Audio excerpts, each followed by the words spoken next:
Well, hey, welcome back. Today, we're going to look at keeping those clients, members, clients, customers. Retention equals profit. What is the system for getting results with them and retaining them for the long term? You know, when I sat down with one of my coaches at the last global conference and he was talking to me about his longest running client being 17 years with him, and you sit back and you think, how does someone have a coach for 17 years? Well, if you got a sporting team, you want to always have a coach. And it's the same for a high-performance business. You've got to have a coach no matter what. And that business has grown, hand over fist, but it's grown amazingly, but they still need their coach to be there with them month in, month out. So let's break this down into what it is. So we're going to take a look at the first 6 weeks of coaching. In the first 6 weeks of coaching, we cover off on 6 main steps. And the reason why these are the first 6 weeks is because it's proven again and again. If we skip one of these, we lose retention. If we follow the system and do each of these 6, we get great retention of our customer base. So stay with me as we go through all of those. Then we're going to break down how retention happens, what is the formula for it, and then we're going to look at, go back one. Then we're going to look at how we stay ahead of them and why that's important for your retention. So as you're thinking about this Action Coach business and you're thinking about it as a firm, you got to know that your team needs retention of clients. And in order for them to do that, whether it's you coaching them or whether it's one of your team coaching them, it really comes down to following a process. Now, we've already run through the 13-week process of how the structure of coaching works, okay? So now let's flip it over and start to look at that initial onboarding structure, because how you start, and I'll put it very simply, how you start this thing is everything. The level of the way you build that relationship right in the beginning is massive to the level of success of what we're doing here. So whether it's a new member or a one-to-one client, the beginning determines the end. This one's really important. If you want a short-term client, tell them you're there to fix their problems. You'll fix their problems. It'll take 8, maybe 12 weeks, 16 weeks, and they're gone because you're just there to fix their problem, alleviate their pain sort of thing, alleviate their stress. You're not there to create a healthy business and make their dreams and goals a reality. What we do, and specifically through, as you learn that onboarding process, we talk about how they're going to get to their dreams and goals, how they're going to make those things a reality so that it's not just about the pain being gone. It's about the great results that you can get long-term by working together long-term. That whole philosophy of if we're a winning team, we always need a coach. And that's going to be the philosophy that you want to build in with this group of people and helps you stay there. So let's break it down. Positioning. So this is a scripted playbook, okay? And what happens is it gives you the ability to, in that first real week of coaching with that person, get them on track, get them thinking the right way, understanding things properly. Anything that was missed during the sales process, the onboarding process, anything that they didn't understand gets explained in this. You can use the PowerPoint system, you can use a flipbook system, but in essence, it's going through all of the things to make sure they know what they're getting, that they don't have this honeymoon theory of, I thought I bought this, and this is what's going to happen. No, this is how it's going to happen, this is what's going to happen, this is what we're going to do, how it's going to work. And it really gets them thinking very clearly about how results happen for them. This last point here, I think it's important to understand that the more experience you get, the more you realize during the onboarding that, hey, this person needs a little bit more knowledge around this, or this person needs me to focus a bit more on that type thing. And as you build a sales team or business development onboarding team, they will be able to make notes for you that give you a concept of the type of things you want to add into that alignment, and not a lot of things, maybe 1 or 2 focuses that just gives that person something, a bit more clarity around how they're going to get results, okay? We've already mentioned the alignment, but I want to touch on it a little further. You see, the alignment can be done 2 different ways, okay? First is where you meet with the owners and just have that full discussion, 2 to 4 hours, usually somewhere in that time frame, to get them very clear on their dreams, goals, the business, how the business needs to perform in order to make those dreams and goals a reality. You know, one of the first goals we have a business owner set with us is when they want to get off the tools, meaning if they're a dentist, when do they want to stop doing dentistry and run the business, or if they're an accountant, when they want to stop doing that work, or if they're a plumbing contractor, when do they want to get off the tools. The second goal we like setting with them is when they're going to finish the business, meaning when will it be able to run without you? When will you be able to take a vacation, an extended vacation, and come back and the business is still growing and running without you? You know, when you put another CEO or another manager in place to run it for you. So, the second part of it, especially if they've got a larger team, is to do the training day. Now, oftentimes that's broken into 2 half days, because when we first start with a client, taking them offline for a full day often isn't a viable thing, but doing 2 half days can often work and make that a reality for them. But that alignment must happen in that first few weeks. It just has to be in that first couple of weeks. 3 weeks at the outside. If you're going to do the alignment training day, it's okay to be a few weeks later, as long as you've done the owner's alignment right up front. And again, it's a fully scripted process that you'll work through. Of course, you need to add your own flair, add your own ability, and add your own questions to it to get to the depth that you need to hit emotion in those people and get them really excited about their business and their business growth. Community and education. So we often do these two together, okay? Now, why? Well, generally your first event that you're going to have running will be an education style event. The first thing you have, it might be a growth club, it might be a members day, it might be a book club meeting, or you may, as you get bigger, add a new client luncheon or a new client lunch and learn, where new clients will come in and, you know, you'll have a meeting of the directors or of the CEO or that sort of thing. As the company gets bigger, you'll move it in that direction. But getting them introduced to other customers, getting them to feel like they are part of something, that community aspect is really important in the first 6 weeks.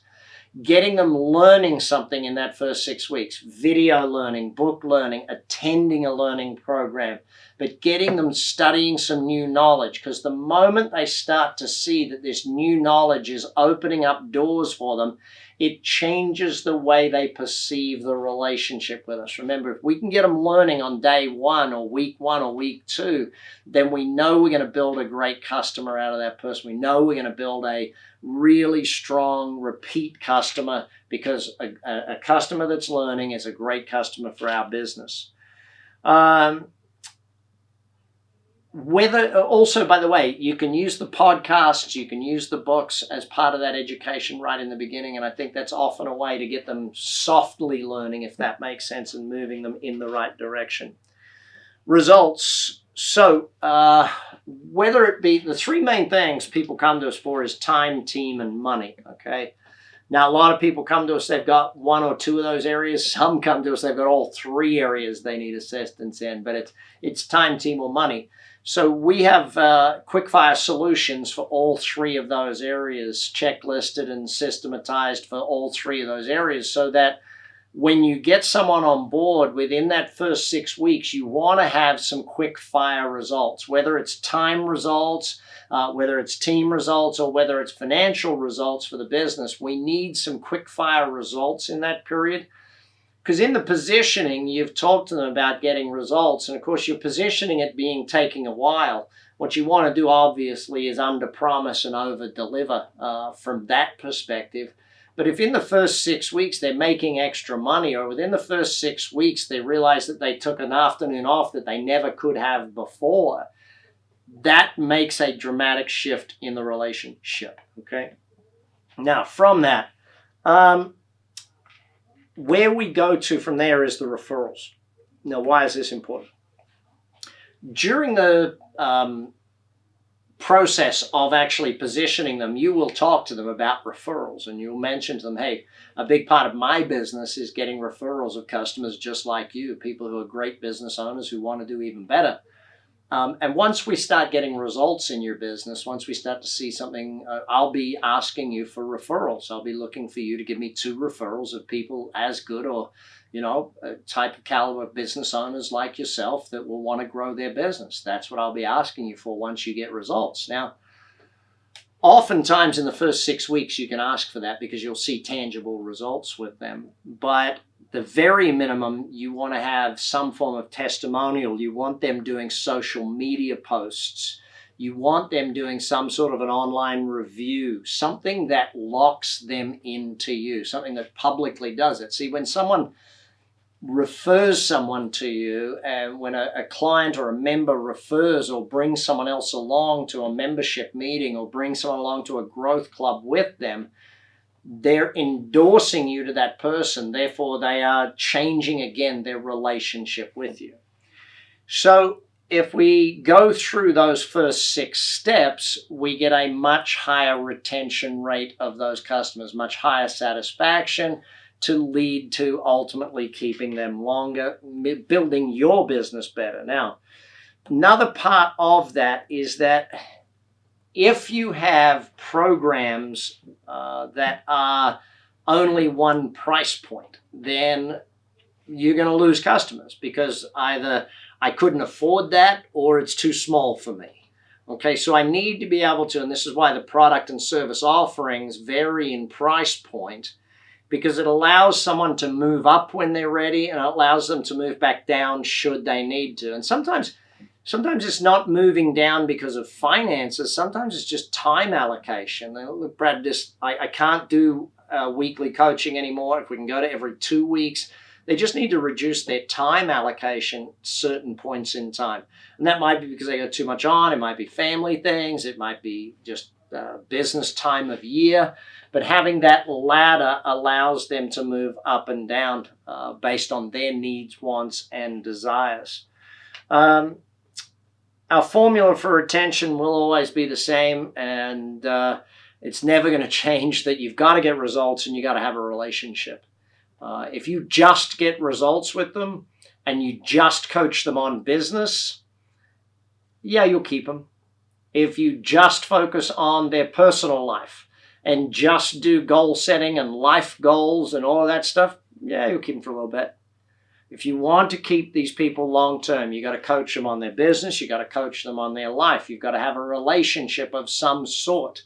It's funny. I see some coaching organizations talk about you should never have a relationship with your customers outside of the office. And I'm like, what are you, crazy? The most important thing of a community is relationships. Now, I want you to understand this. It's not just your relationship with them. It could be your team members' relationship. Most often, it's other customers' relationship, other members' relationship with them. If they build a community or you help them become part of a community, hey presto.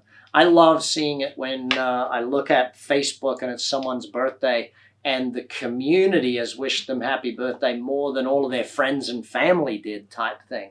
That to me is a sign of very strong results and retention. So if we break that down, your results come from following that system of the first 6 weeks, the 13 steps, the planning, all of these things, reusing the script, building them through the 6 steps process and getting them on education. So, community accountability, results, and education really is what builds, those 3 build that results.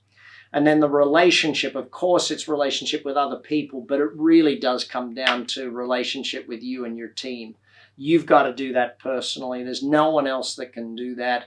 You've got to be willing to, at those social events or those education events, actually go and chat with people and actually be in their corner and actually be the one that sits next to them at lunch and talks to them about it. And remember, relationship is not about teaching. Relationship's about leadership. Lead them. Get them excited. Get them feeling passionate about their business, and they will feel like they want to be a part of that organization time and time again. So, I think I touched on a lot of this stuff already, but if you want your team to grow, you personally have to grow. Okay? And if you want your clients to grow, you have to grow and your team has to grow and keep ahead. It's like if a client is reading way more than you, then they get ahead of you and they don't need you as their coach in a lot of cases. Okay, so you've got to continue your knowledge so you're continuously growing and adding value, and therefore almost increasing your price point by reading more, studying more, all of the podcasts, all of the books, all these things. It's important for you to keep your knowledge growing and allocate time to your knowledge acquisition.